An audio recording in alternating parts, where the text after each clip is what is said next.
সকাল থেকেই তো ভোট শুরু হয়ে গিয়েছে। তো তৃণমূলের নন্দীগ্রামের প্রার্থী পবিত্র কর তিনি দেখুন ভোট দিয়ে না ওই ইভিএম মেশিনকে নমস্কার বা প্রণাম করে ফিরেছেন।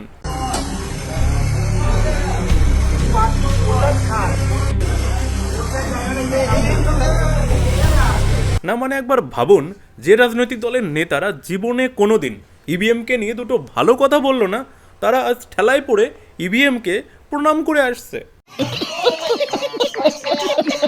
তাছাড়াও দেখো, যে ইভিএম নিয়ে না যারা এতদিন এত বাজে বাজে কথা বলেছে, সেই ইভিএম কি তাদের বাজে কথা এত তাড়াতাড়ি ভুলে যাবে?